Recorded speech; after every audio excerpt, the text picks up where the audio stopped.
நீங்கள் பார்த்து கொண்டிருப்பது நாட்டுக்கோட்டை நகரத்தார் டிவி. அனைவருக்கும் வணக்கம். வணக்கம். நாங்கள் மக்கள் இசை கலைஞர்கள் செந்தில் கணேஷ், ராஜலட்சுமி. நம்ம நாட்டுக்கோட்டை நகரத்தார் டிவி யூடியூப் சேனலை மறக்காம லைக் பண்ணுங்க, ஷேர் பண்ணுங்க, கமெண்ட் பண்ணுங்க, சப்ஸ்கிரைப் பண்ணிட்டு பக்கத்தில் இருக்க பெல் பட்டனை கிளிக் பண்ணிடுங்க. நன்றி. சென்னையில் வைர நகைகள் வாங்க R Arunachalam, A Ramnath, smart diamonds, traditionally modern jewellery, T Nagar, Chennai. ஆன்மீக ஆனந்தம் தரும் சிவம் திருநீர் அணிந்து சிந்தை குளிர்வீர். உங்கள் வாழ்வு சிறக்க சிவம் திருநீர். கண்ணகியை பற்றி தெரியல. கண்ணகிக்கு பொங்கல் வைக்கணும். நீங்கள் திருவனந்தபுரத்து பக்கத்தில் ஆற்றுக்கால் பகவதின்னு கண்ணகியை கொண்டாடுகிறார்கள் அங்கே இருக்கிற மக்கள், கேரள மக்கள். ஆற்றுக்கால் பகவதி, ஆற்றுக்கால்லையே 10,000 பொங்கல் இடுவார்கள். 10,000 பெண்கள் கூடியிருந்து பொங்கல் இடுவார்கள். இப்படி 10,000 பெண்கள் பொங்கல் இடுகிற போது நாம் ஒரு 100 பேர் பொங்கல் இட வேண்டாமா? கண்ணகி ஒரு சாதாரண பெண் அல்ல. அதனால தான் இளங்கோடிகள் அதை பாடினார். அதனால தான் சேரன் செங்குட்டுவன் அதுக்கு கோயில் கட்டின. மாசரு பொன்னே வலம்புரி முத்தே காசரு விரையே கரும்பே தேனே கரும்பெறல் பாவாய் ஆறுயிர் மடந்து பெரும் மட மாளிகன் பெருமட மகளே மலையிடை பிறவா மணியே என்கோ அலையிடை பிறவா அமிழ்தே என்கோ யாழிடை பிறவா இசையே என்கோ சூழிருந்தையால் நின்னை எப்படி நான் பாராட்டுவேன் என்று ரொம்ப அழகான வரிகளில் பாடுறேன். இப்படி பட்டினத்தார் நாம் கொண்டாட வேண்டிய ஒரு தெய்வம், ஆண் தெய்வம். கண்ணகி நாம் கொண்டாட வேண்டிய பெண் தெய்வம். இந்த ரெண்டும் நமக்கு பெரிய சிறப்பு செய்கிற தெய்வங்கள். இப்போ நம்ம என் சம்சாரம் இன்னைக்கும் சொல்கிறா, நீங்கள் எல்லாரோடையும் பேசிக்கிட்டு போய் என்னோட மட்டும் பேச மாட்டீங்க.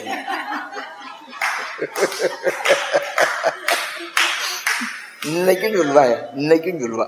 நீங்கள் வேணா ஒரு நாளைக்கு வந்து உட்காந்து ஒளிஞ்சு நின்று கழுங்க சொல்லுவா. நீங்கள் எல்லாரோடையும் பேசுவே என்னோட மட்டும் பேசிக்கிருக்க மாட்டீங்க அப்படின்னு. அதாவது இல்லைங்க, பேசணுங்கிற ஆசை இருக்கும்னு தெரியுது. இதுலேருந்து நான் என்ன செய்வேன் தெரியுமா? ஒரு சேரை தூக்கி அவளுக்கு பக்கத்தில் போட்டுக்கிட்டு, நீ இப்போ பேசு, நான் எல்லாத்தையும் கேட்குறேன், நீ பேசு, நான் கேட்குறேன். அவன் என்ன சொல்லுவான், எனக்கு பேச வந்தாலும் மறந்து வச்சுப்பான். எப்போதும் இந்த சிறப்பானதான் பரிசு கொடுக்கணும். சில பேர் வீட்டில் வேண்டாதெல்லாம் கொண்ட பரிசு கொடுத்துட்டு வந்துடுவேன். சரிதா, நமக்கு நம்படி பேர் கொடுக்குறோம், நம்மோட யார் பார்க்க போகிறா, நம்மளோட பழசெல்லாம் கொடுத்து விட்றோம்னு கொடுத்து விடுவேன். எது சிறப்போ அதைத்தான் பரிசு கொடுக்கணும் நினச்சிங்க. நம்ம பரிசு கொடுத்தா சிறப்பானதை கொடுக்கணும். சிவபெருமான் உனக்கு பரிசு கொடுக்க நினைத்தார். அவங்ககிட்ட என்ன சிறப்பு அப்படின்னா பிறை நிலா, அதை உனக்கு பரிசு கொடுத்தேன்.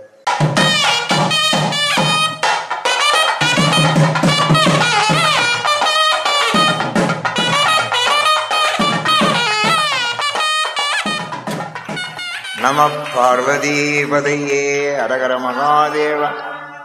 சக்தியாய் சிவமாகி தனிப்பர முக்தியான முதலை துதிசெய சுத்தியாகிய சொற்பொருள் நல்குவர் சித்தி யானைதன் செய்ய பொற்பாதமே. எங்கள் பெருந்தேவே ஈன்றெடுத்த நற்றாயே சங்கத்தமிழ் தந்த சான்றோயே மங்காத பண்பெல்லாம் தந்தாய் பரிந்து மிக வளர்ப்பாய் கண்ணிமை போல் எந்நாளும் காண். குமர குருபரன் அருணகிரியலாம் குழந்தை திருவடி பரவினும் அமரர் உலகலாம் போனம் எழுதலாம் அழகு வேல்மையில் ஒளிரினும் குமர குருபரா பழனி ஆண்டவா குளிர் சீரலை சண்முகா அமரர் தளபதி எனது பாவையும் அழகு சூட்டியே மகிழவா. அஞ்சனத்து கருப்பா மங்கிலியார் எம்மா தஞ்சமன வந்துன் தாழ்வணிந்து நின்றோம் செஞ்சொலினால் பாடி சீர் பரவுகின்றோம் அஞ்சலன வந்தே அருள் புரிய வேண்டும். சான்றோர் மக்களே, பெரியோர்களே, தாய்மார்களே, பக்த கோடிகளே, இந்த அருமையான சிலப்பதிகார நிகழ்ச்சிக்கு வந்திருக்கக்கூடிய பெருந்தன்மை மிக்க பேரருள் படைத்த பெரியோர்களே, உங்கள் அனைவருக்கும் என்னுடைய பணிவான நன்றி வணக்கத்தையும் தெரிவித்துக் கொள்கிறேன். முதல்ல இந்த கதையை ஆரம்பிப்பதற்கு முன்னால் சில முன்னுரைகள் நான் சொல்ல வேண்டும். இதான் நான் படித்த சிலப்பதிகாரம். இது அந்த காலத்தில் 7,000 ரூபாய்க்கு போட்டிருக்கேன். 80 வருஷத்துக்கு முன்னால் 7,000 ரூபாய்க்கு போட்ட புஸ்தகம் இப்போ போட்டால் 1000 ரூபா வரும். இந்த புஸ்தகம் இப்போ போட்டால் 1000 ரூபா. இப்போ போட முடியாது, இப்போ யாரும் போடுறதில்லை. இது 1000 ரூபாய்க்கு இப்போ வாங்க கிடைக்காது. இது 7,000 ரூபாய்க்கு போட்டார்கள். இது நான் இன்டர்மீடியட் செகண்ட் இயர் படிக்கிற போது அங்கே பேச்சு போட்டியில் நான் முதல் பரிசு பெற்றேன். அதற்காக எனக்கு கல்லூரியிலேருந்து பரிசு கொடுத்த புத்தகம் இதை நான் ரொம்ப காலம் பாதுகாத்து வைத்திருந்து பிறகு தான் நான் படித்தேன். இதை நம்முடைய பாகநேரி காசி விஸ்வநாதன் செட்டியார் அப்படிங்கிறவர் இந்த புஸ்தகத்தை அச்சு போடுறதுக்கு செலவு செஞ்சார். புஸ்தகமெல்லாம் அச்சு போடுறதுலாம் சாதாரணமான விஷயம் இல்லை. அன்றைக்கி அவர் தான் அச்சு போட்டார்.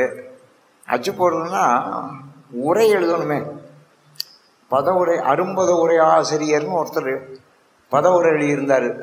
அது கொஞ்சம் கொஞ்சம் தான் இருந்துச்சு சிலப்பதிகாரத்துக்கு. அடியாருக்கு நல்லார் ஒரு உரை எழுதியிருந்தார், அதுவும் கொஞ்சம் கொஞ்சம் தான் இருந்துச்சு. முழுமையான உரை கிடையாது சிலப்பதிகாரத்துக்கு. அதனால் இவர் என்ன செஞ்சார், வேங்கடசாமி நாட்டார்னு ஒரு 80 வருஷத்துக்கு முன்னால் மிகப்பெரிய பேராசிரியர், நல்ல புலவர். அவர் அண்ணாமலை யூனிவர்சிட்டியில் தமிழ் பேராசிரியராக இருந்தார். அவர்கிட்ட போனார். போய் ஐயா நீங்கள் தான் இதை எழுதணும் அப்படின்னு கேட்டுக்கிட்டார். அவர் சரின்னு எழுதினார். ரொம்ப விரைந்து எழுதி கொடுத்தார். அப்படி எழுதப்பட்ட புஸ்தகம் இது. சைவ சித்தாந்த நூற்பதிப்பு கழகத்தில் சுப்பையா பிள்ளைன்னு இருந்தார். எல்லாருமே எனக்கு நல்ல அறிமுகமானவர்கள். அவரிடத்தில் போய் கொடுத்தார், இதை நீங்கள் அச்சு போடுங்கன்னு. ரொம்ப நல்ல காரியம், நான் அச்சு போடுறேன் அப்படின்னு அவர் அச்சு போட்டார். இது சைவ சித்தாந்த நூற்பதிப்பு கழக வெளியீடாக வெளிவந்தது. ஆனால் காசி விஸ்வநாதன் செட்டியாருடைய செலவுனால் இது பதிப்பிக்கப்பட்டது. எவ்வளோ பெரிய தொண்டு பற்றியலா. இது ஒரு கோயில் கட்டினால் என்ன புண்ணியமோ அதை விட அதிகமான புண்ணியம் இந்த புஸ்தகத்தை வெளியிட்டது. ரொம்ப பேருக்கு புஸ்தகம்னா என்னன்னு தெரியல. ஏதோ புஸ்தகம், சரி சரி இதை கொண்ட வீட்டில் பத்திரமா வச்சு வைப்போம். புஸ்தகத்தை வாங்கிட்டு போனால் கொஞ்சமாவது படிக்கணும், பிரட்டி பார்க்கணும், படிக்கணும். நான்லாம் ஒரு நாளைக்கு 600 பக்கம் படிச்சுக்கிட்டு இருக்கேன், தெரியுதா? இன்னும் நான் கண்ணாடி போடலை. கண்ணாடி போடாமலேயே படிக்கிறேன், 200 பக்கம் படிக்கிறேன். படிக்க படிக்க இன்னும் எனக்கு தாகம் தீரலை. இன்னும் படிக்கணுங்கிற ஆசை தான். பல லட்சம் ரூபாய்க்கு புஸ்தகம் வாங்கி வச்சுருக்கேன். வீடெல்லாம் 1 லட்சம் 2 லட்சம் இல்லை, பல லட்சம் ரூபாய்க்கு புஸ்தகம் இருக்குது. இவ்வளவு நான் எப்போ படிக்க போகிறேன்னு தெரியல, ஆனால் படித்து கொண்டே இருக்கிறேன். இதெல்லாம் 80 வருஷமாக நான் பாதுகாத்து வச்சுருக்கேன் இந்த புஸ்தகமெல்லாம். அவ்வளவு அருமையான உரைகள், அறிவாளிகளுடைய உரைகள். அதுவும் கண்ணகியினுடைய சரித்திரம் இருக்குது பாருங்கள், அது ஒரு உன்னதமான சரித்திரம். நம்ம இப்போ முழுமையான கதையை 5 நாளில் நீங்கள் கேட்க போகிறீங்க. கண்ணகி எப்படி வாழ்ந்தா, கோவலன் எப்படி வாழ்ந்தான், மாதவி எப்படி வாழ்ந்தா, பாண்டிய மன்னன் எப்படி வாழ்ந்தான், அவனுடைய மனைவி எப்படி வாழ்ந்தாள், சேரன் செங்குட்டன் எப்படி வாழ்ந்தான், அவனுடைய மனைவி வேண்மாள் எப்படி வாழ்ந்தாள், சீத்தலை சாத்தனார் எப்படி வாழ்ந்தார், இளங்கோவடிகள் எப்படி வாழ்ந்தார், எப்படி இந்த கோயில் கட்டப்பட்டது என்ற முழு பெரிய சரித்திரத்தை நான் இந்த 5 நாளில் உங்களுக்கு சொல்ல போகிறேன்.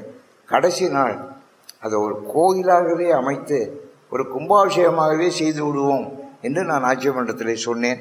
அப்படியே அதை கிரியையாக நாம் செய்வோம். கடைசி நாள் 5ஆவது நாள் 4 மணிக்கே நம்ம நிகழ்ச்சி ஆரம்பிச்சிடுறோம். ஏன்னா நாங்கள் 6 மணிக்கு முடித்து ரயிலுக்கு போகணும். அதுக்குள்ளே அந்த கும்பாபிஷேகம் செய்து முடித்து நாம் செய்யணும். கண்ணகி கோயில் கட்டி அதுக்கு ஒரு கும்பாபிஷேகம் என்ற பாக்கியம் நம்ம இந்த சங்கத்துக்குத்தான் கிடைத்திருக்கிறது என்பதை நான் மகிழ்ச்சியோடு தெரிவித்துக் கொள்கிறேன்.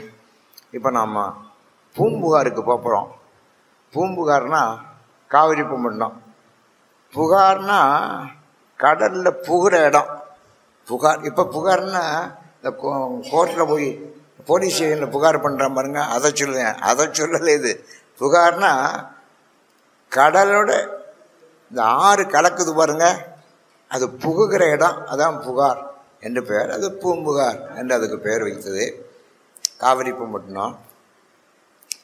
இந்த சரித்திரத்தை தமிழ்நாட்டு மக்களிடத்தில் அதிகமாக பரப்பியவர் மாப்போசி அவர்கள். சிலம்பு செல்வர்னு அவருக்கு பட்டம். அவருடைய பேச்சு நீங்கள் பல பேர் கேட்டிருக்கலாம். நான் ரொம்ப முறை கேட்டிருக்கிறேன். சிலப்பதிகாரம்னு சொன்னால் அவர் தன்னை மறந்துடுவார், அப்படி பேசக்கூடியவர் மாப்போசி அவர்கள். அதற்கு பிற்பாடு கலைஞர் இதில் ரொம்ப ஈடுபாடு காட்டினார். அவர் பூம்புகார்னு ஒரு படமே எடுத்தார். படமே எடுத்து வெளியிட்டார் பூம்புகார்னு. அப்போ தான் இன்னும் கொஞ்சம் பிரபலமாக ஆயிடுச்சு. அதுக்கப்புறம் அவர் ஆட்சியில் இருந்தபோது, முதல்வராக இருந்தபோது இந்திர விழாவை கொண்டாடினார். இதில் இந்திர விழா என்பது மிக முக்கியமான ஒரு விழா. நம்மெல்லாம் கேள்விப்பட்டிருக்காத விழா. இந்திரனுக்கு ஒரு விழா. அப்படி ஒரு விழா அந்த காலத்தில் 1 மாத காலம் சித்ரா பௌர்ணமியில் ஆரம்பித்து வைகாசி பௌர்ணமியில் முடிக்கும். 1 மாத காலம் ஒரு விழா நாடு பூரா கொண்டாடப்பட்டது. அதுக்கு கந்தர்வர்களெல்லாம் வருவார்கள். தெய்வீகத்தன்மை மிக்க ஒரு விழா கொண்டாடப்பட்டது என்பதை நான் தெரிவித்துக் கொள்கிறேன். அப்படி ஒரு விழா நடந்தது. அந்த விழாவை கலைஞர் அவர்கள் காலத்தில் புதுப்பித்தார்கள். கலைஞர் இப்போ இல்லை, ஆனால் அவர் செய்தது சாதனையில் அது ஒரு பெரிய சாதனை. இந்திர விழாவை கொண்டாடினார். அதை வர பூம்புகாரில் கலைக்கூடம் அமைத்தார். பெரிய கலைக்கூடம், அற்புதமான கலைக்கூடம். அதெல்லாம் பின்னால் வந்து அரசுகள் கவனிக்காதனால எல்லாம் அழிந்து போச்சு. நம்ம இது ஹெரிட்டேஜ்னு சொல்லுவார்கள் ஆங்கிலத்தில். ஹெரிட்டேஜ்னால் நம்ம மரபை அழிய விடக்கூடாதுங்க. அது யார் வேணாலும் கொண்டாடலாம், ஆனால் அழிய விடக்கூடாது. இப்போ இந்த வரைக்கும் இந்த சங்கம் நடத்துகிறோம், நகரத்தார் ஆன்மீக குழு, இது பல நிகழ்ச்சிகளை நடத்தி கொண்டிருக்கிறது. இதை யார் வேணாலும் நடத்தலாம், ஆனால் அதை நின்றக்கூடாது, அழிந்து போகக்கூடாது. அழிந்து போனால் ஹெரிட்டேஜ் போயிடும். அதனால் அவர் என்ன செய்தார், ஒரு பெரிய நகரத்தையே உண்டு பண்ணார். கடற்கரையில் ஒரு கலைக்கூடம் கலைஞர் காலத்தில். ஆனால் அந்த கலைக்கூடமெல்லாம் இப்போ அழிஞ்சு போச்சு. இதுதான் எனக்கு அவர் கலைஞர் பொற்கிழி கொடுத்த படம். பொற்கிழிங்கிறது ஒரு நோபல் பிரைஸ் மாதிரி. என்னுடைய பாண்டி மாதேவி நூலுக்கு அவர் பரிசு கொடுத்தார். அதெல்லாம் நான் போய் பார்த்தேன். இந்த கலைக்கூடத்தில் இந்த பக்கம் கண்ணகி சிலை, இந்த பக்கம் மாதவி சிலை, ரெண்டையும் பார்த்தேன். இது அந்த காலத்தில் செதுக்கினவர் யார் தெரியும்னா, கணபதி ஸ்தாபதின்னு ஒரு பெரிய சிற்பி இருந்தார். அவர் நம்ம பகுதியை சேர்ந்தவர் தான், கணபதி ஸ்தாபதின்னு. அவர் தான் மாமல்லபுரத்தில் அரசாங்கத்தினுடைய சிற்பக் கல்லூரிக்கு முதல்வராக இருந்தார். எல்லா அரசுகளுக்கும் அவர் தான் அரசாங்க சிற்பியாக இருந்தார். அவரை நம்முடைய காஞ்சி பெரியவர் ரொம்ப பாராட்டி வடக்கே இருக்கக்கூடிய மாகாணங்களுக்கெல்லாம் கூட அவர் ஸ்தபதியாக ஆகும்படியாக செய்தார். ஏன்னா அவ்வளோ பெரிய பேராற்றல் படைத்தவர் கணபதி ஸ்தபதி. எனக்கு நல்ல நண்பர். நான் ஒரு முறை அவரோடு பேசிக்கொண்டு வந்தபோது கேட்டேன், நீங்கள் இந்த பக்கம் மாதவி சிலை செஞ்சுருக்கிறீங்க, இந்த பக்கம் கண்ணகி சிலை செஞ்சுருக்கிறீங்க, இது ரெண்டில் உங்களுக்கு எது கஷ்டமாக இருந்ததுன்னு கேட்டேன். இந்த ரெண்டையும் செய்தீர்களே, இதில் எது உங்களுக்கு கஷ்டமாக இருந்தது அப்படின்னு கேட்டேன்.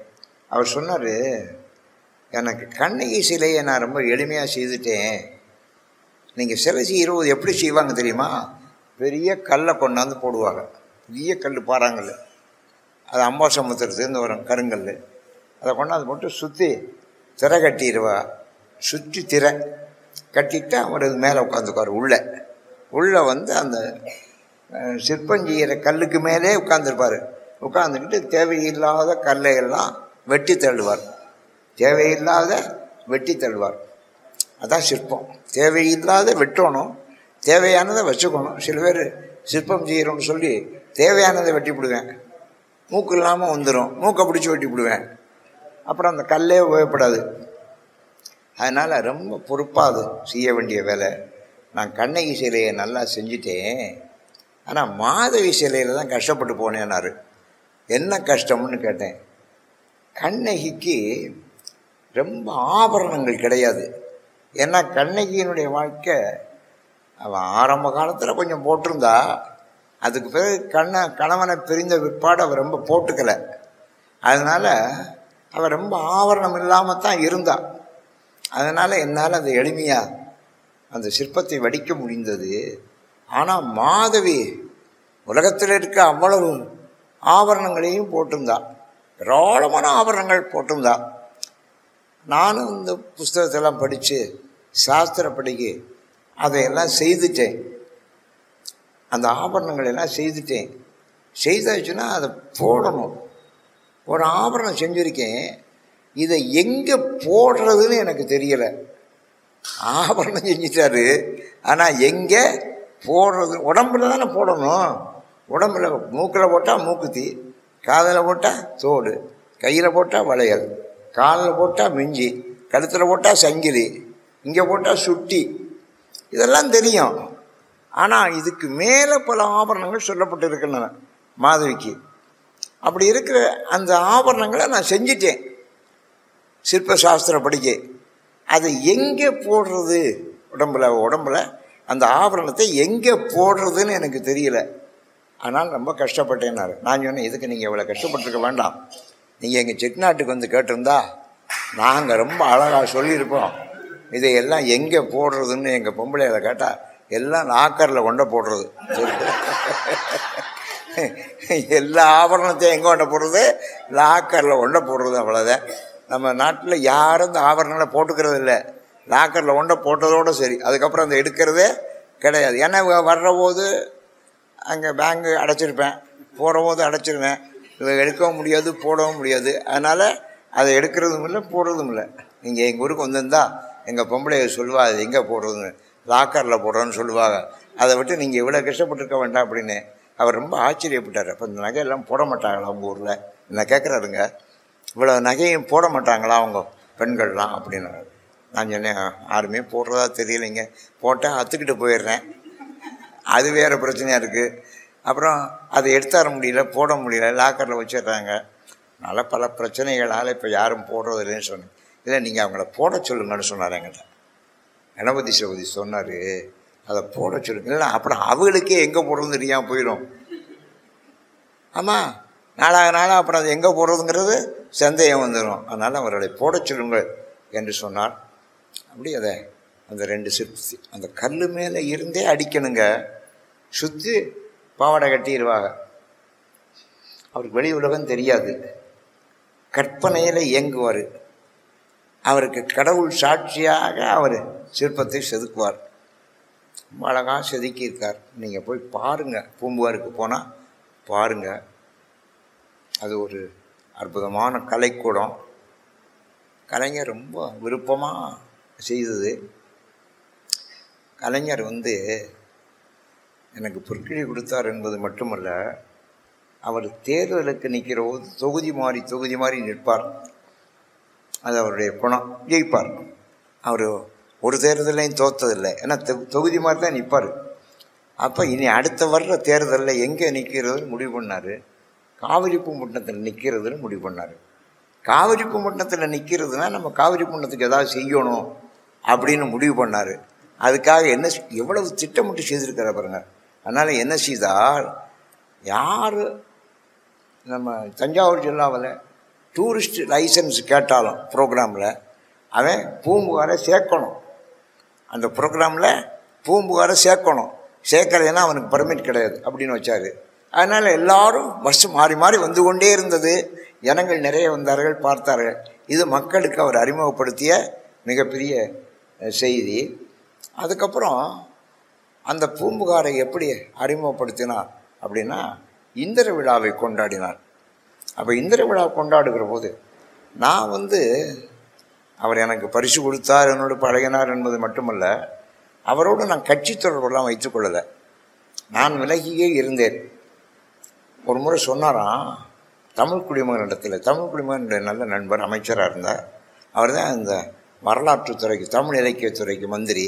அவர்கிட்ட சொன்னாராம், இந்த தடவை இந்த அரிசோவை கூப்பிடுங்கய்யா இந்திர விழாவுக்கு, கவியரங்கத்துக்கு அப்படின்னு சொன்னாராம்.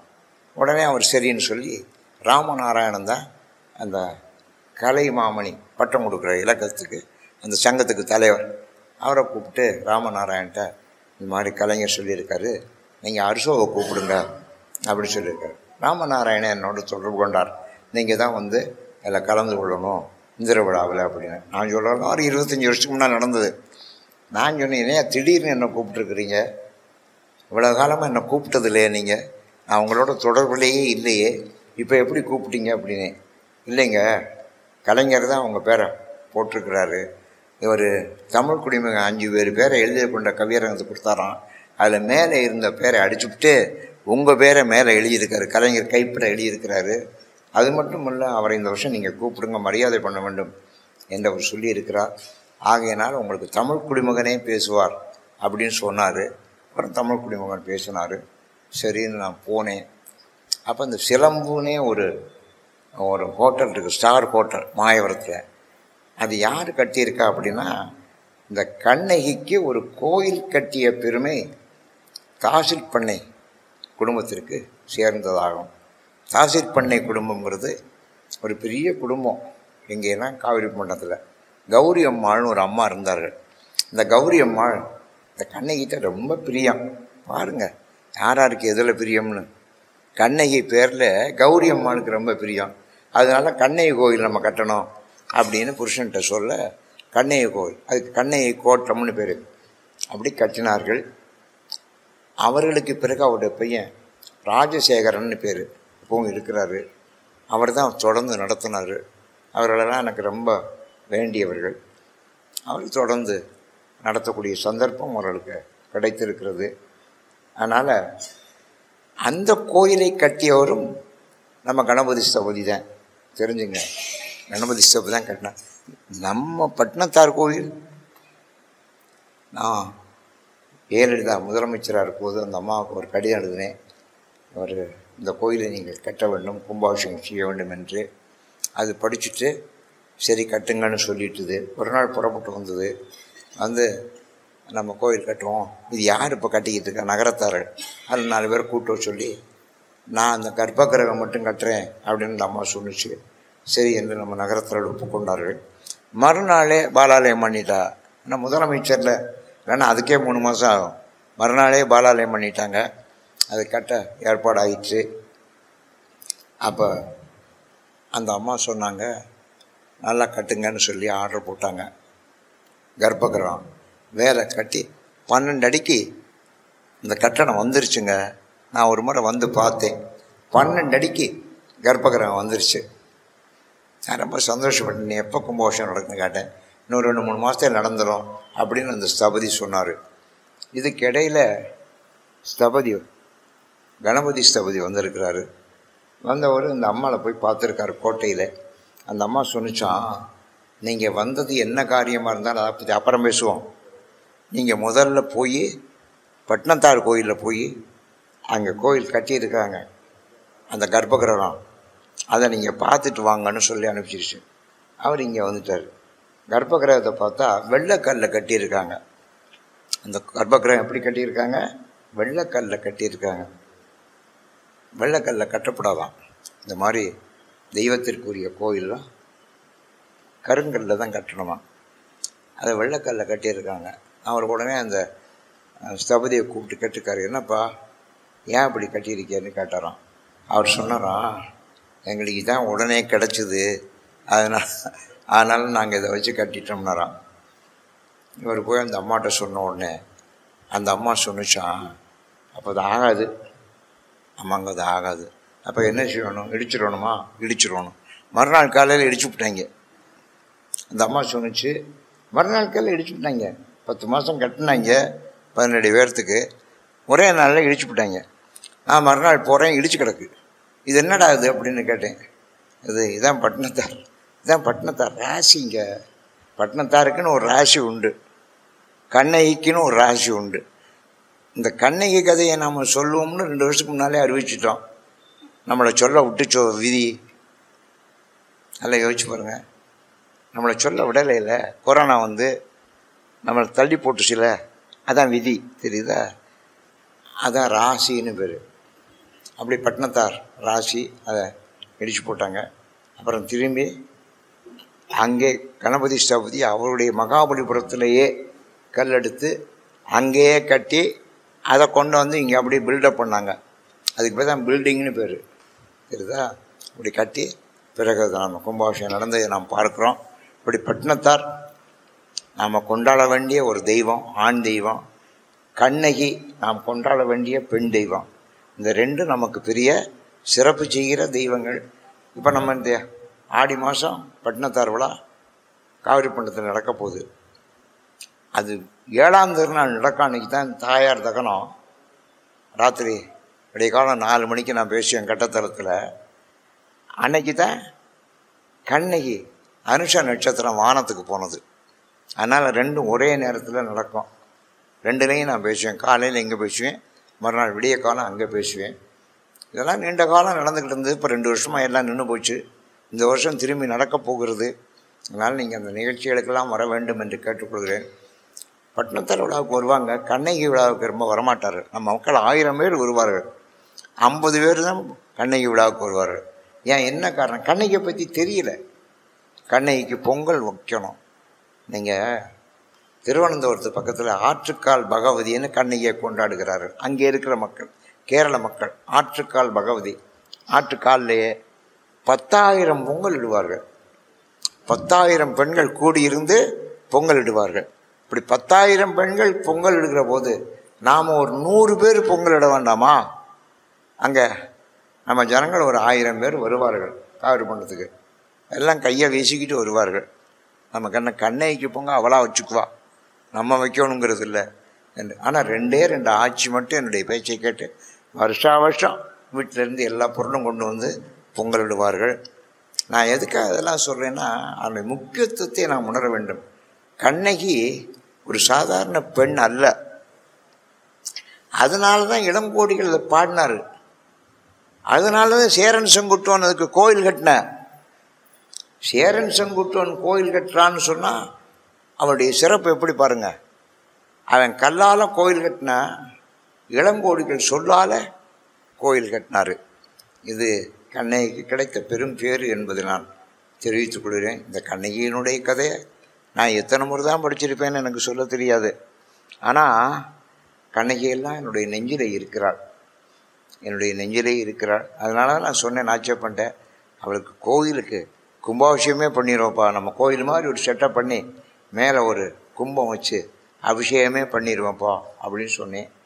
சரின்னு சொன்னார். இந்த பாக்கியம் நமக்கு கிடைக்க வேண்டும் என்று நான் பிரார்த்தனை செய்து விடுகிறேன். ஏன்னா கண்ணகி சாதாரணமான ஒரு பெண்மணி அல்ல. சாதாரணமாக தான் பிறந்தாவ. மகாத்மா காந்தி சாதாரணமாக தான் பிறந்தார். ஆனால் சாதாரணமான மனிதர் அல்ல அவர். அது மாதிரி தான் கிருஷ்ண பரமாத்மா சாதாரணமாக தான் பிறந்தார். ஆனால் அவர் சாதாரணமான மனிதர் அல்ல. அது மாதிரி தான் கண்ணகியும். போதிலா திருவினாள் புகழுடை வடிவென்றும் தீதிலாம் வடமேனின் இவள் திறமென்றும் மாதரார் தொழுதேத்த வயங்கிய பெருங்குணத்து காதலாள் பெயர் மன்னும் கண்ணகி என்பாள் மன்னோ. அழகாக இருக்கும் பாட்டெல்லாம், சரிதா? ரொம்ப நல்லா இளங்கோடிகள் பாடியிருக்கிறாரு.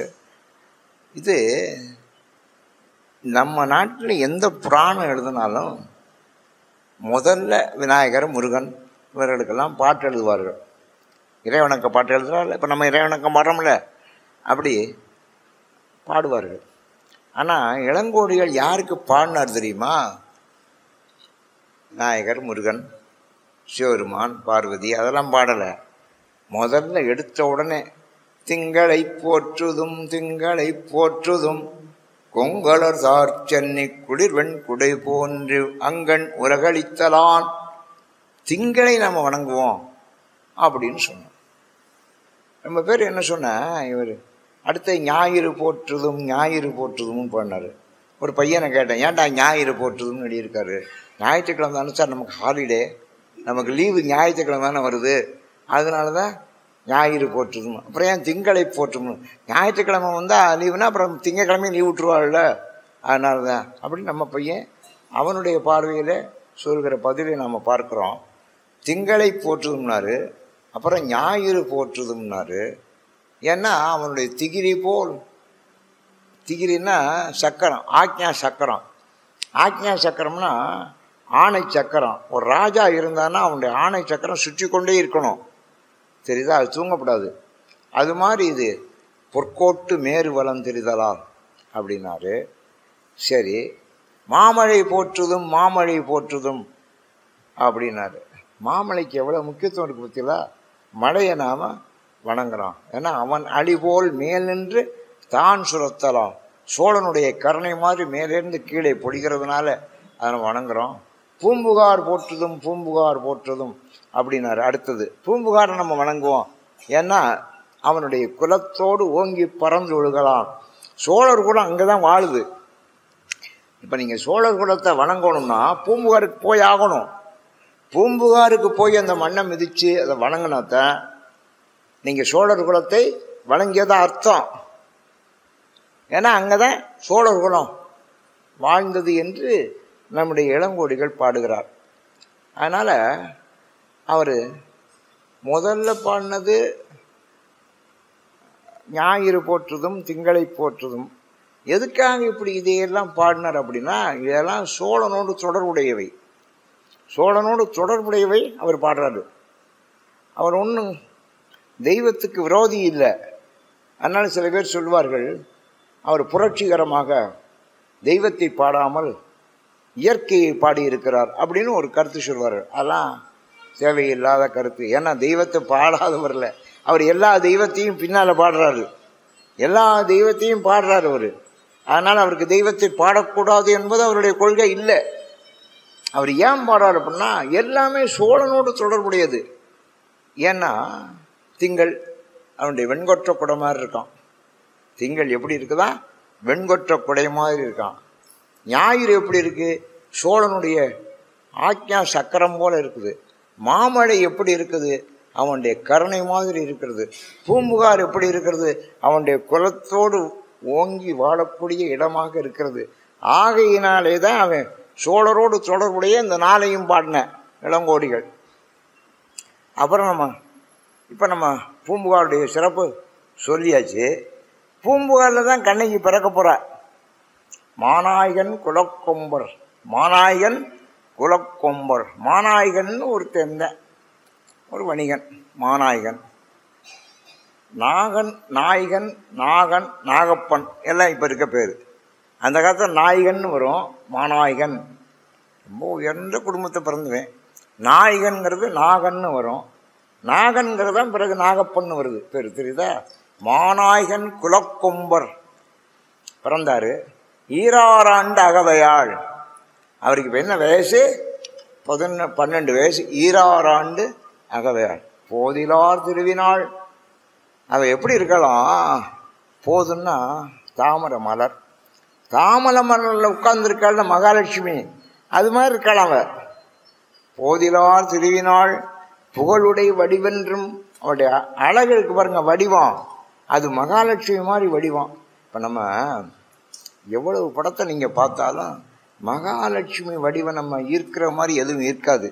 அதுவும் இந்த மன்னார்குடியில் இந்த அம்பாள் இருக்கா பாருங்கள், மன்னார்குடியில் அவளுடைய படத்தை அங்கே போட்டிருப்பேன். அந்த படத்தை விட்டு நம்ம வெளியில் வர முடியாது, அவ்வளோ அழகாக இருப்பாள் அந்த மன்னார்குடியில் இருக்க அந்த லட்சுமி. அதனால் அவர் அதை சொல்கிறாரு, அவ்வளோ அழகாக இருக்கிறாவ அப்படின்னு ரொம்ப சிறப்பாக பாராட்டுகிறார். நம்முடைய கண்ணகி போதிலார் திருவினாள் புகழுடை வடிவென்றும் தீதிலாம் வடமீனின் திறம் இவள். திறம் வடக்கே அருந்ததி, அருந்ததி மாதிரி கற்பை உடையவள். தீதிலாம் வடமீனின் திறம் இவள் திறமென்றும் மாதரார் தொழுதேத்த வழங்கிய பெருங்குணத்து காதலான. மாதரார் தொழுதேத்தன்னு சொன்னேன்.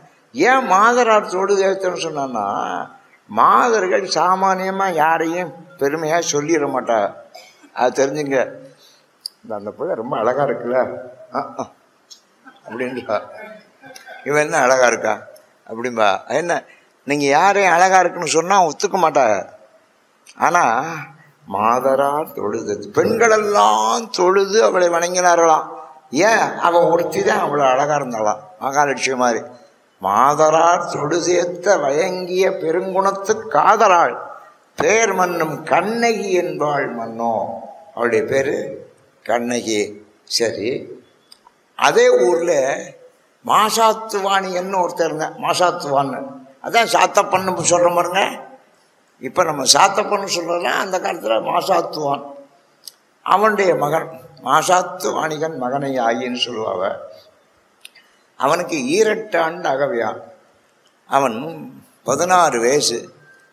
பெண்கள் குலத்தில் எல்லாம் அவர்களெல்லாம் இவனை பாராட்டும்படியாக இவன் வளர்ந்தான். அவ்வளோ அழகாக இருப்பான். அப்படியாக அவன் வாழ்ந்தான். இவருடைய சிறப்பு அந்த ஊர் பூரா தெரிந்தது. நல்ல வளமான குடும்பம். டாக்டர் அலோசியார் அவருடைய மகளுக்கு உமையாளுக்கு கல்யாணம் பண்ணணும்னு நினச்சார். ரொம்ப வசதி. அன்றைக்கி தமிழ்நாட்டிலே அவர் தான் பெரிய டாட்டா பிர்லா, அவ்வளோ வசதி. பல மில் அவர் கண்ட்ரோலில் இருந்துச்சு, ரொம்ப வசதி. உமையாளுக்கு கல்யாணம் பண்ணணும். ஊரெல்லாம் மாப்பிள்ளை பார்த்தாரு, அவருக்கு ஒன்றும் சரியாக வரல. ஆட்சி மகனுக்கே கொடுத்துட்டாரு, சொந்த ஆட்சி மகனுக்கே கொடுத்தாரு. கண்டனூர் கல்யாணம் பண்ணேன். எப்படி தெரியுமா பண்ணார்? கோட்டையூரில் 1 வாரம் கல்யாணங்க. 1 வாரம் எந்த வீட்டுக்குள்ளே வேணாலும் சாப்பிட்லாம். முகுந்து வீட்டுக்கு வீடு சமையல். நீங்கள் எந்த வீட்டில் வேணாலும் சாப்பிட்லாம். வர்றவும் சொல்லுவேன், சார் அங்கே குடுப்பணியார் நல்லா இருக்குது சார் அப்படிமே, இந்த வீட்டில் பூரி நல்லா போடுறாரு சாருமே. ஒவ்வொன்றும் ஒவ்வொரு இடத்துல சாப்பிட்டு போவாங்க. அப்படி சாப்பாடு போட்டார். ஒவ்வொரு இடத்துலையும் நல்ல கச்சேரி. எம்.எஸ். சுப்புலட்சுமி, டி.கே. பட்டம்மாள், ராஜரத்னம் பிள்ளை, கார்குறிச்சி அருணாச்சலம் எல்லாம் அந்த காலத்தில் யாரெல்லாம் பெரிய வித்வான்களோ அவர்களெல்லாம் பாடுகிறாரு. அப்படி நடத்தினாருங்க.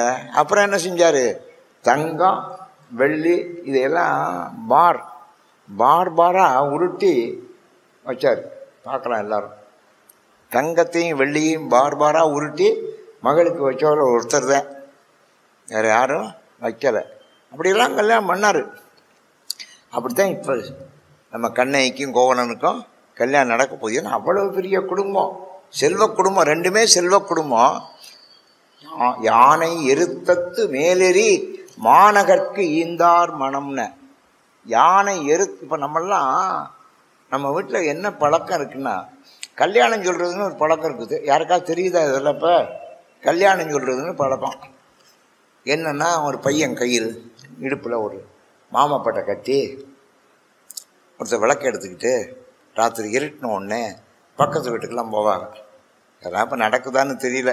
அது பையன் கிடைக்கணும், பட்டு கிடைக்கணும், ஒன்றுமே பட்டெல்லாம் இப்போ பட்டெல்லாம் கண்டுபிடிக்கணுங்க. இப்போ பட்டெல்லாம் எங்கே இருக்குது? மாமப்பட்டு. அதனால் எல்லாமே இப்போ வச்சிருக்கீங்களா? மாமப்பட்டு கட்டுறாளா? ரொம்ப பேர் மாமப்பட்டை கையில் பிடிச்சிக்கிறேன். மாமப்பட்டை கட்டுறது இல்லை, கையில் பிடிச்சிக்கிறேன். மாமப்பட்டை கட்டணும். நான் சொல்லியிருக்கேன் ரொம்ப பேருக்கு, மாமப்பட்டை கட்டப்பா, இடுப்பில் கட்டு அப்படிமே.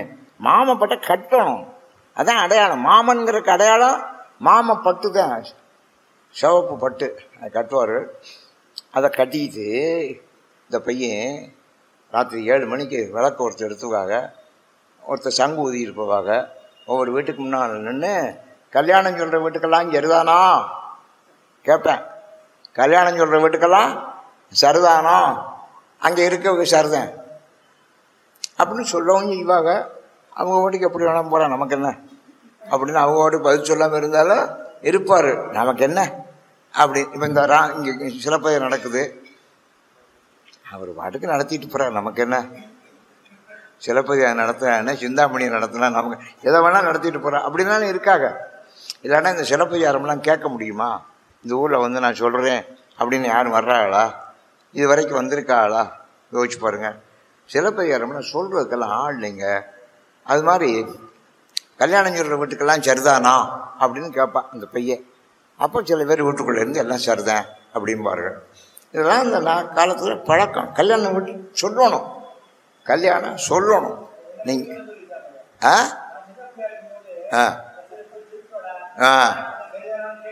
கரெக்ட். நான் சொல்லியிருக்கேன், நான் இந்த காலத்தில் சொல்லியிருக்கேன், எங்கள் வீட்டுக்கு வீடு கல்யாணம் நான் சொல்லியிருக்கேன். அதனால தான் இதை இப்படி ஒவ்வொரு வீடாக சொல்ல முடியாதான், ஊராக காவிரி பொம்மண்ண பூரா சொல்லணுமா? அதுக்காக யானை எருத்தத்து மேலேறி, யானையினுடைய பிடர் இருக்கு பாருங்க, அந்த பிடரியின் மேலே ஒரு கன்னி பெண்ணை உட்காத்தி வச்சாலாம். மாநகர்க்கு ஈந்தார் மனம் அப்படி முரசடிச்சு இதான் எல்லோருக்கும் தெரிவிப்பது என்னவென்றால், கண்ணைக்கும் கோவலனுக்கும் கல்யாணம் என்று யானை எருத்தம், யானையினுடைய பிடரி அதில் முரசு வச்சு அடித்து மக்களுக்கு மாநகர்க்கு ஈந்தார் மனம்னு அந்த ஊருக்கே இந்த கல்யாணத்தை சொன்னார்களாம். அழகப்பட்டியார் அப்படித்தானே சொன்னார், ஊருக்கே கல்யாணம் சொன்னார்ல, ஊரே திரண்டு வந்துருந்துச்சுல. அதனால் அவர் அந்த உமையாள் கல்யாணத்தில் கல்கியில் ஒரு இஷ்யூ போட்டிருந்தாங்க, அனுபந்தம். அது எங்கிட்ட இருக்குது. அது போட்டு 60-70 வருஷம் ஆச்சு. அதுவும் அந்த ஆட்சியும் காலமாயிருச்சு. அந்த அனுபந்தம் நான் இன்னும் வச்சுருக்கேன். எதுக்காக சொல்கிறேன்னா, இதெல்லாம் ஒரு சரித்திர குறிப்புகள் அப்படிங்கிறனால உங்களுக்கு நான் சொல்கிறேன். அப்படி கல்யாணம் நடந்தது, ரொம்ப சிறப்பாக நடந்தது. சரி, கல்யாணம் நடந்த பிற்பாடு என்ன செய்யணும் அப்படின்னா, வேற வைப்பாங்க.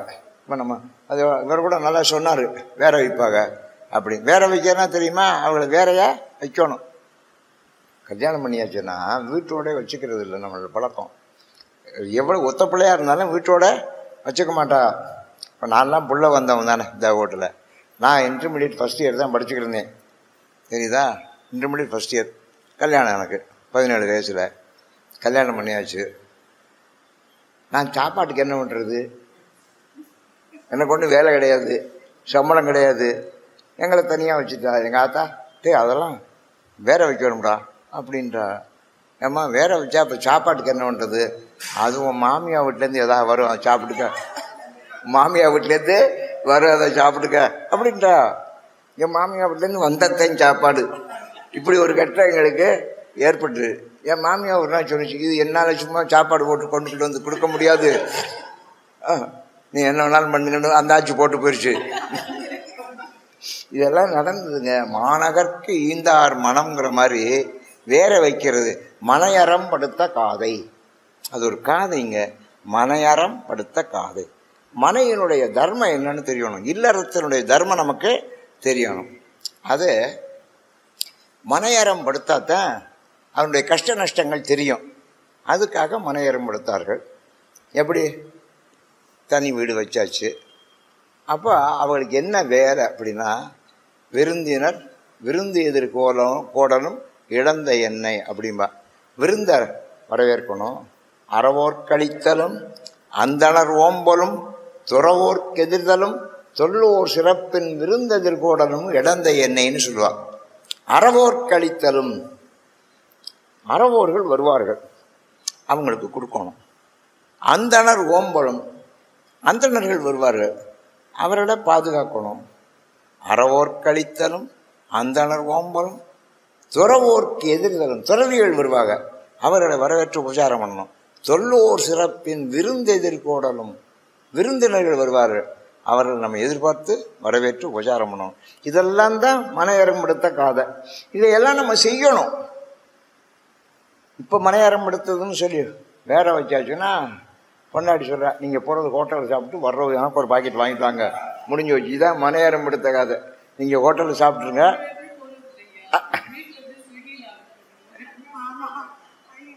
அதாவதுப்பா இதில் எல்லாம் ஒரு அர்த்தம் இருக்குது, பொறுப்பு. இது எதுக்காக மனையறம் எடுத்த காதைன்னு வச்சா அப்படின்னா, அந்த காலத்து நகரத்தார் குடும்பங்கள்ல அப்படி இருந்தது, ரொம்ப பிற்காலம் வரைக்கும் இருந்தது. இப்போ அதை தான் மனையறம் வச்சுக்குது. இவங்க ஒன்றும் வைக்கிறது இல்லை, நாங்கள் போகிறோம்னு சொட்டியை தூக்கிட்டு போயிடுது. இப்போ காலங்கள் ரொம்ப மாறி போயிருக்கின்றன என்பதை நான் உங்களுக்கு நினைவுபடுத்துகிறேன். பழைய காலத்தில் அந்த தர்மத்தை கடைப்பிடித்தார்கள். இல்லறம் என்பது எப்படி வாழ வேண்டும் என்பதை சொல்லுவது சிலப்பதிகாரம். அப்படி அவர்களை வாழச் சொன்னார்கள். இப்படி வாழ்ந்தார்கள், ரொம்ப சிறப்பாக வாழ்ந்தார்கள். கண்ணகி கோவலனும் ராத்திரி சந்திப்பார்கள். வீடு 7 மாடம், 7 மாடி கட்டடம். அதில் நடுநிலை மாடத்தில் தான் அவர்கள் சந்திப்பார்களாம். பெரிய பணக்காரன் கோவலன், கண்ணகியும் பெரிய பணக்காரி. அவங்களுக்கு 7 மாடம் இருக்கு. அதில் 4வது மாடம் இருக்கு பாருங்க, அதில் சந்திப்பார்களாம். 4வது மாடத்தில் ஏன் சந்திப்பாங்கன்னா, பூமியில் இருந்தால் நிலச்சூடு, வானத்துக்கு போனால் பனி.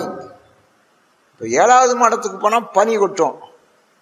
முதல் மாடத்துக்கு வந்தால் நிலச்சூடு. இந்த நடு மாடத்தில் இருந்தால் இந்த பிரச்சனையே கிடையாது, தெரியுதா? நிலச்சூடும் கிடையாது, பனியே. வானத்திற்கு பனியும் நிலத்திற்கு சூடும் உண்டு. இந்த ரெண்டினுடைய பாதிப்பும் நமக்கு இருக்காது. ஆகையினால்தான் 7 மாடத்து இடைநிலத்து இருந்தொழி அப்படிங்கிற 7 மாடத்தினுடைய இடைநிலத்தில் இருந்து அவர்கள் பேசிக்கொண்டிருந்தார்கள். கல்யாணம் ஆயிடுச்சு, பேசணும்ல. என் சம்சாரம் இன்னைக்கும் சொல்கிறான், நீங்கள் எல்லாரோடையும் பேசிக்கிட்டு போய் என்னோட மட்டும் பேச மாட்டீங்க.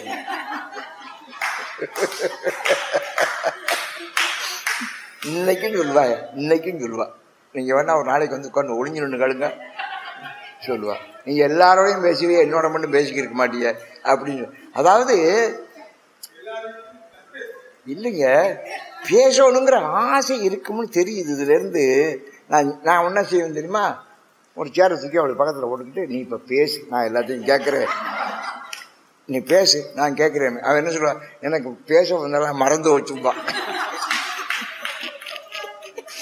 என்ன பேசணும்னு நினச்சனோ அம்பளும் மறந்து வச்சு, நீங்கள் ஆட்டுக்கு உங்கள் வேலையை பாருங்க அப்படின்ற முடிஞ்சு வச்சு பிரச்சனை. பேசணுங்கிற ஆசை உண்டு, தெரியுதா? அதனால் பழைய காலத்தில் கல்யாணம் ஆச்சுன்னா பேசுகிறதுக்கு ஒன்று சந்தர்ப்பம் பார்த்துக்கு. இந்த பொண்ணையே பார்த்துக்கு தெரிவேன், அந்த பொண்ணு பயலையே சுற்றிக்கிட்டு தெரியும். இதுக்கு இடையில மாமியார் நடுவில் வருவா, நாத்தனா வருவா, பக்கத்து வீட்டுக்காரன் வருவேன். இவங்களெல்லாம் கொஞ்சம் ஒதுக்கிட்டு இடத்த கண்டுபிடிச்சி பேசணும். அதனால் பேசுறதுக்கு சந்தர்ப்பம் கிடைக்கணும். இவங்களுக்கு ஒரு சந்தர்ப்பம் கிடைக்குது. யாருக்கு? கண்ணகிக்கும் கோவலனுக்கும்.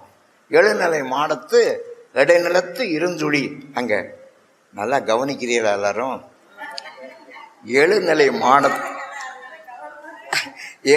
மாடத்தில் அப்படி நடு மாடம், 4வது மாடம், அதில் உட்காந்து அந்த நிலவு வெளிச்சம் அதில் பேசிக்கிட்டு இருக்கா.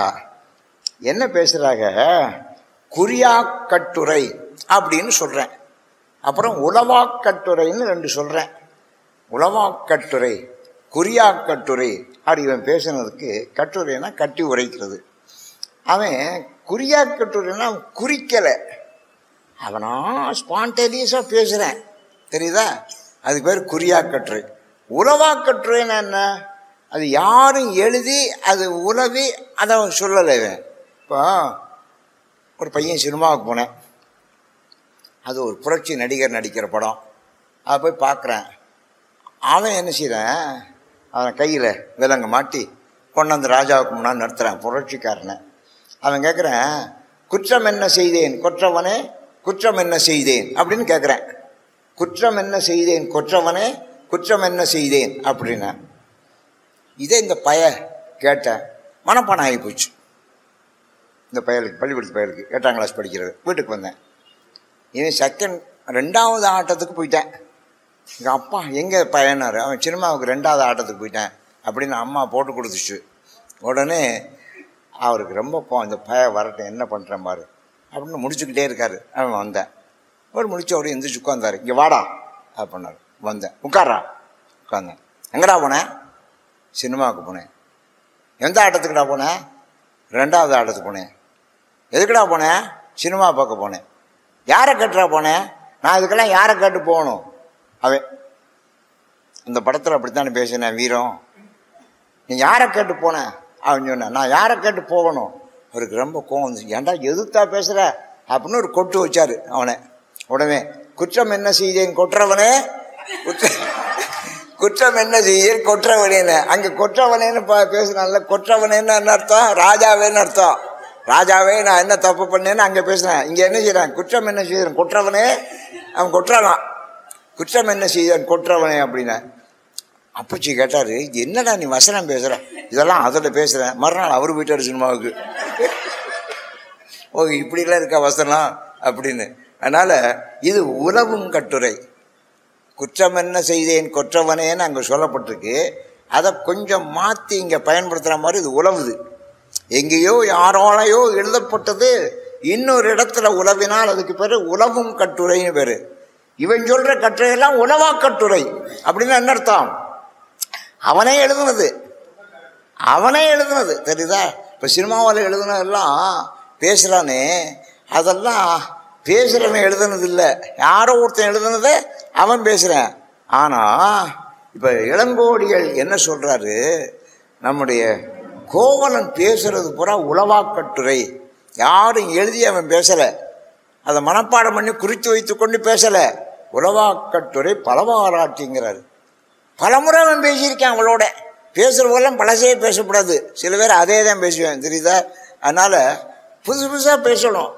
அப்படி புதுசு புதுசாக பேசியிருக்கேன். உளவாக்கட்டுரை பல பாராட்டிங்கிறாரு. அவளை கண்ணகி அப்படி பாராட்டி பேசுகிறேன். என்ன பேசுகிறேன் அவன்?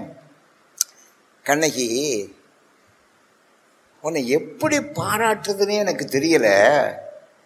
சாதாரணமாக ஒரு அழகான பெண்ணை பார்த்தா சுவாமிகள்லாம், தெய்வீக சுவாமிகள்லாம் அவர்களிடத்தில் இருக்கக்கூடிய மிக சிறந்த பொருள்களை பரிசளிப்பார்கள். மக்களும் இப்படித்தான் நல்ல சிறந்த பொருளை பரிசு கொடுப்பார்கள். இப்போ சிவபெருமான் உன்னை பார்த்தாரு, அழகாக இருக்க, உனக்கு என்ன பரிசு கொடுக்கலாம் அப்படின்னு பார்த்தாரு. அவர்கிட்ட இருக்கிறதுல ரொம்ப சிறப்பான பொருள் என்னன்னா பிறை நிலா. பிறை நிலா அதான் அவருக்கு சிறப்பு. சிவபெருமானுக்கு சிறப்பு என்ன? பிறை நிலா.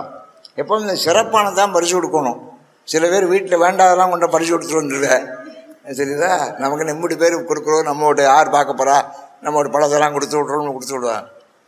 எது சிறப்போ அதைத்தான் பரிசு கொடுக்கணும் நினச்சிங்க. நம்ம பரிசு கொடுத்தா சிறப்பானதை கொடுக்கணும். சிவபெருமான் உனக்கு பரிசு கொடுக்க நினைத்தார். அவங்ககிட்ட என்ன சிறப்பு அப்படின்னா பிறை நிலா, அதை உனக்கு பரிசு கொடுத்தேன். அது உனக்கு நெற்றியாக அமைந்தது. அது உனக்கு நெற்றியாக, இந்த நெற்றியே இப்படி இருக்குங்க, நெற்றி இப்படி அழகாக இருக்கும், அது உனக்கு நெற்றியாக அமைந்தது. சரி, முருகப்பெருமான் பார்த்தாரு, அவற்றை என்ன சிறப்பு? வேல், அதை உனக்கு பரிசு கொடுத்தாரு. அதை என்னாச்சு? உனக்கு 2 விழிகளாக மாறின. வேல் இப்படித்தான் இருக்கும் வேல், அது உனக்கு 2 விழிகளாக மாறினான். மன்மதன் உனக்கு பரிசு கொடுக்கணும்னு நினைச்சான். அவங்கிட்ட சிறப்பு எது? கரும்பு. அவன் கரும்பை உனக்கு பரிசு கொடுத்தேன், அது உனக்கு 2 கரும் புருவங்களாக மாறின. கரும் புருவங்களாக மாறின. அப்புறம் நம்ம இந்திரன், அவன் உனக்கு என்ன பரிசு கொடுக்கலாம்னு நினச்சான். அவங்ககிட்ட இருக்கிற நம்ம சிறப்பானது வஜ்ராயுதம். அந்த வஜ்ராயுதத்தை கொடுத்த உனக்கு, அது உனக்கு இடையாக மாறிவிட்டது. இடை ரொம்ப வலிமையாக இருக்கணும். சரிதா? பெண்களுக்கு இடை ரொம்ப வலிமையாக இருக்கணும். அதனால் வஜ்ராயுதத்தை உனக்கு பரிசு கொடுத்தான். அவர்களெல்லாம் பரிசு கொடுத்து விட்டார்கள். ஆனால் கிளி உங்கள்கிட்ட வந்தது, பசும் கிளி. அது பார்த்தது, நீ அதை விட அழகாக பேசுகிற, அதை விட அழகாக பேசுகிற. அதனால் பசுங்கிளி உன்னுடைய வார்த்தைக்கு சொல்லுக்கு பயந்து அது ஓடி ஒளிஞ்சிருச்சு. அண்ணன் உங்கள்கிட்ட வந்தது, அது நடந்தது, அதுக்கே வெக்கமாக போச்சு. ஏன்னா உன்னடைய பார்த்தா அதுக்கு வெக்கமாக போச்சு. நீ அதை விட அழகாக நடக்கிற, அண்ணன் நடைன்னு சொல்லுவார்கள். நீ அதை விட அழகான நடை உனக்கு இருக்குது. கிளியை விட சிறந்த மொழியையும் அன்னத்தை விட சிறந்த நடையையும் நீ உடையவளாக இருக்கிறாய். அதனால் அதெல்லாம் காட்டுக்கு போய் ஒளிஞ்சுக்கிடுச்சு.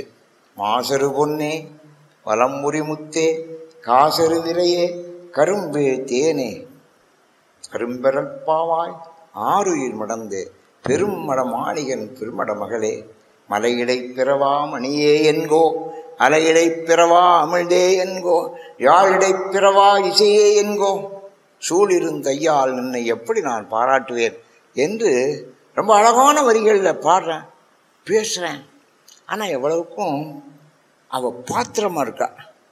சரிதா? ரொம்ப பாத்திரமாக இருந்தால் தான் இப்படியெல்லாம் பேச முடியும்.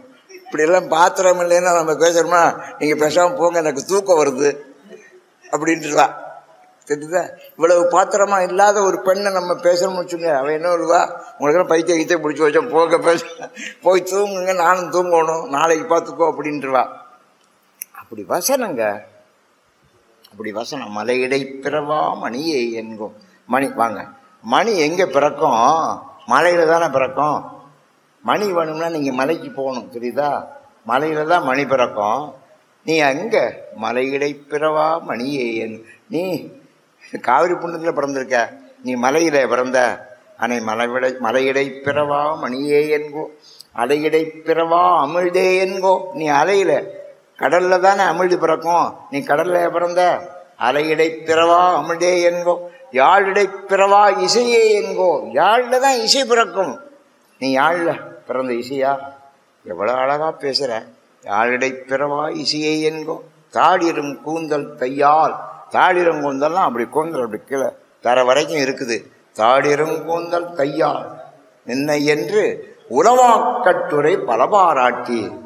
இந்த இடத்துலாம் சொல்கிறேன், உலவாக்கட்டுரை பலபாராட்டி. பல கட்டுரைகளை அது மாதிரி பேசுகிறான் அவன்.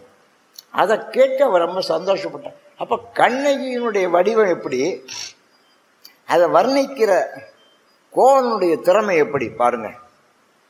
அவளும் அப்படி இருக்கா.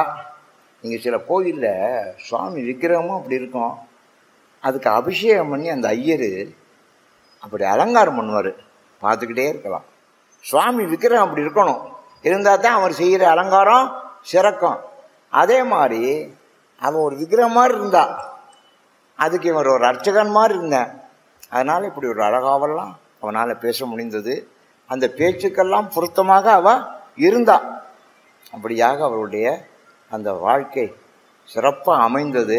ரொம்ப நல்லா அவன் பாட இவன் பேச, 2 பேரும் மேலே இருந்து அதை கேட்க, அவருடைய மாமன் மாமி அதை பார்த்து சந்தோஷப்பட, இப்படி வாழ்ந்தாங்கல்ல. பல காலம் வாழ்ந்தார்கள், பல காலம் வாழ்ந்தார். ஆனால் ஒரு புள்ள பிறக்கலையே, ஒரு புள்ள பிறக்கலையே. நீங்கள் ஒரு புள்ள பிறந்தா பிரச்சனை வராது. நம்ம பேருக்கு தெரிஞ்சுக்கணும், ஒரு புள்ள பிறந்தாச்சுன்னா பிரச்சனை வராது, குடும்ப பிரச்சனை வராது. குடும்ப பிரச்சனை தீர்றதுக்கு ஒரு புள்ள ரொம்ப முக்கியம். அவளுக்கு ஒரு பிள்ளை இல்லாது ஒரு சீதைக்கு ஒரு பிள்ளை இல்லையே. சீதைக்கு ஒரு பிள்ளை இருந்தா அவன் ராமன் போகிறான் காட்டுக்கு, அப்போ நீங்கள் போயிட்டு வாங்க சொல்லிடுவா. அவள் நானும் வர்றேன்னு சொல்லுவாளா? நான் பிள்ளைய பார்த்துக்கணும், நீங்கள் போயிட்டு வாங்க. இப்போ நீங்கள் வீட்டிலேருந்து விட்டு போறிய, வீட்டில் பிள்ளை இருந்துச்சுன்னா, அப்போ நான் சிலப்பதிகாரத்துக்கு போகிறேன், நீங்கள் போயிட்டு வாங்க, நான் பிள்ளைய பார்த்துக்கிறேன், அப்படி தானே சொல்வார்கள். பிள்ளை ரொம்ப முக்கியம். இப்போ அவளுக்கு பிள்ளை இல்லை பற்றியலா? கண்ணகிக்கு ஒரு குழந்தை பிறக்கலை. இவ்வளோ வருஷம் அவர்கள் பல வருஷம் வாழ்ந்தார்கள், ஆனால் அவளுக்கு குழந்தை பிறக்கலை. இப்படிப்பட்ட சூழ்நிலையில் அவர்கள் வாழ்ந்து கொண்டிருக்கிறார்கள் என்ற அளவுக்கு இன்றைக்கு நாம் கோவலன் கண்ணகி திருமணம் என்ற நிகழ்ச்சியை நாம் நிறைவு செய்கிறோம். நாளைக்கு அரங்கேற்றம், மாதவியினுடைய அரங்கேற்றம்.